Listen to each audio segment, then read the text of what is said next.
Pray tell. Pray tell, everybody. Welcome to the show. It is December 2nd. And of course, we're going to just do some doom scrolling and maybe live posting. I don't know.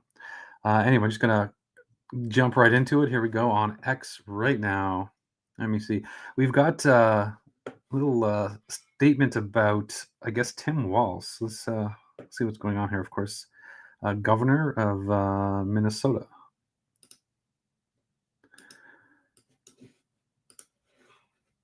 As we approach the end of today's show, it's time to reveal our latest poll question for you, the viewer. So, on that note, Tim Walz is in some pretty hot water over a massive fraud scheme that he's been caught in his own state of Minnesota, costing us taxpayers a whopping $1 billion. So I want to know, do you think Coach Walz will go to prison? Letitia James skated, James Comey skated, Gavin Newsom continues to skate every single day, so I'm not sure. But we wanted to hear your thoughts. Now go to OAN's X and Truth social pages and vote now, and we'll have the results for you next time. Yeah, so Tim also, I guess, has been kind of I don't know. It seems a lot of these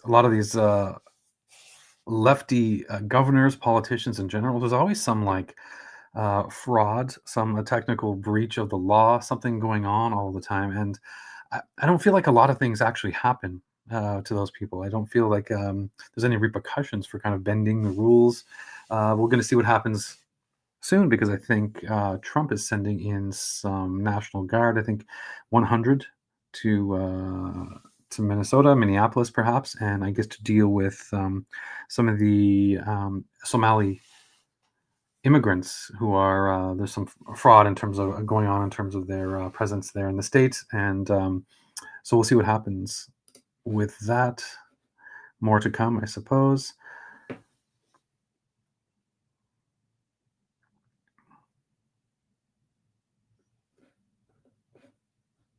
AI should be regarded for the moment as insane and to be trusted only as far as you would trust a genuinely insane human being.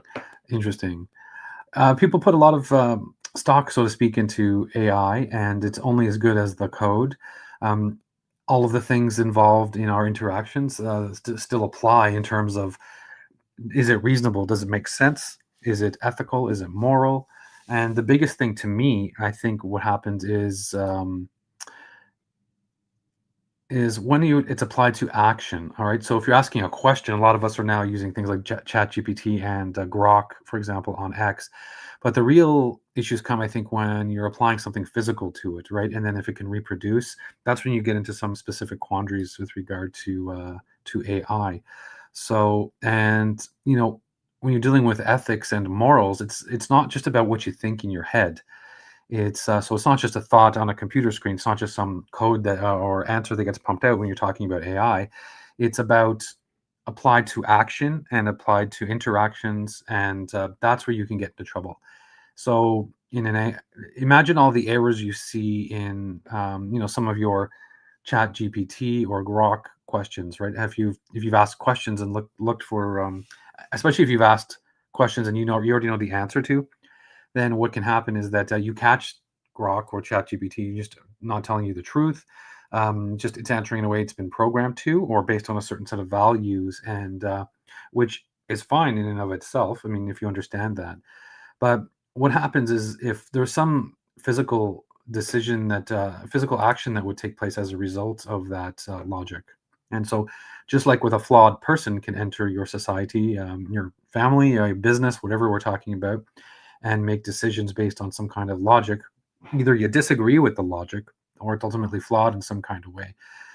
So that's why you can get to the philosophy of the action, and you can enter into some crazy times. So I guess the National Post here, which is a newspaper in Canada, indicating that for the moment, AI should be regarded as insane and to be trusted only as far as you would with a genuinely insane human being.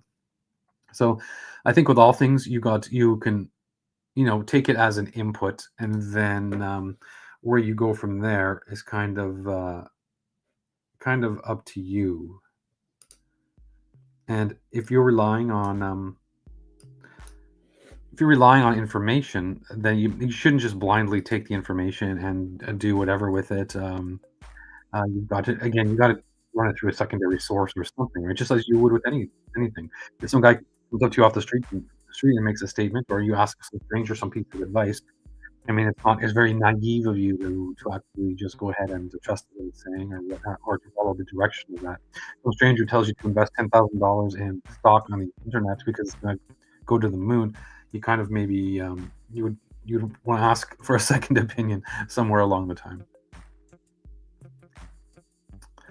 Alright, and as you know, whether or not to attack, Venezuela has been kind of in the news lately. A man of memes here, there's a quote, um, from from someone named Carl Higbie, I think, detailed U.S. military power in the Caribbean that could take out Venezuela dictator Nicolas Maduro. Quote, the ability to eliminate the entire country of Venezuela is not a question here.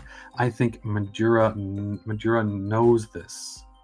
Well, I think a lot of people know this, right? These quote unquote third world countries, the less civilized countries, where they're living in a socialist or communist kind of situation. People are not fully realized. All of the systems are just second rate compared to most Western kind of ways of doing things, and that includes the military. So the ability to eliminate the country of Venezuela, I mean, of course, it would not be a question. Everybody knows this. You've seen these breakdowns on the internet about how many tanks one country has versus the other, and not just tanks, but airships, guns, uh, actual, boots on the ground kind of things. So actual troops. That I mean, nuclear capabilities, guns, grenades, you name it. And obviously, the United States is usually number one or two in this breakdown.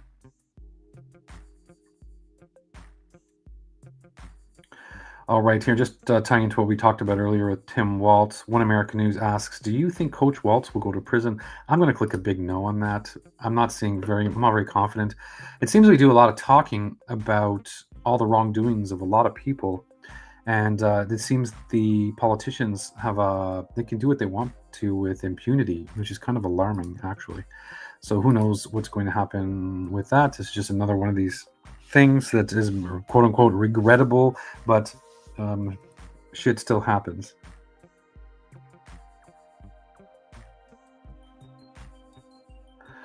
All right, Breitbart says is posting a screenshot of that says poll 1/3 say legal immigration numbers should be decreased or reduced to zero. So that's legal. So a lot of people are fed up, I guess, with immigration in general. It's the tide has turned not just from illegal immigration, which I guess Trump is doing that. It's going to reduce to close to zero on a monthly basis now from the coming out of the Biden administration.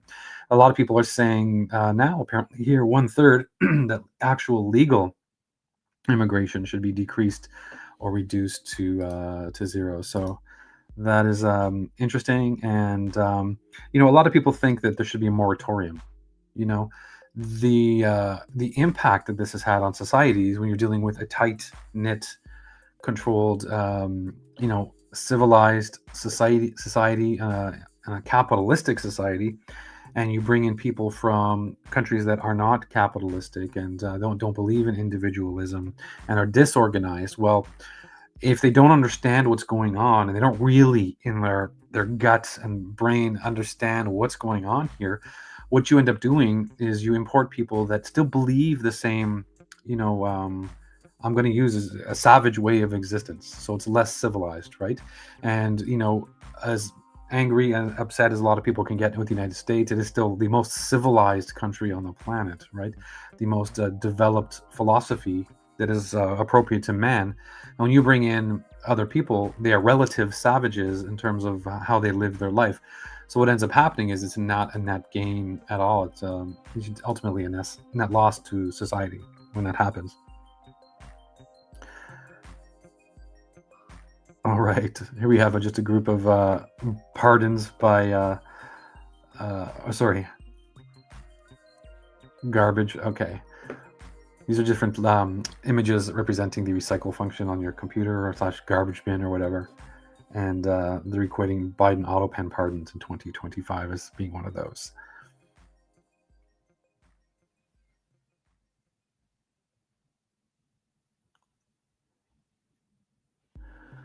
Of course, here we have someone, quote unquote, keeping, doing the Lord's work, keeping homeless people safe. And the person's actually handing out machetes. All right, how do you think that's gonna? What do you think that's gonna do?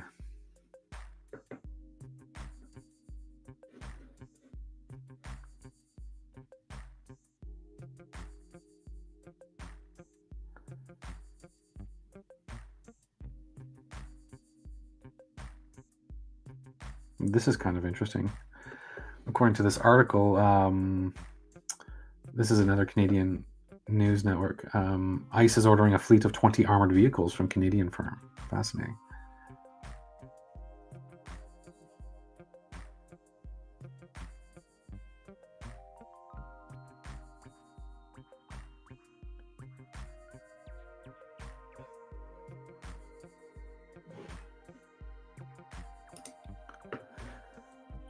And this is another problem in Canada as well. I'll display.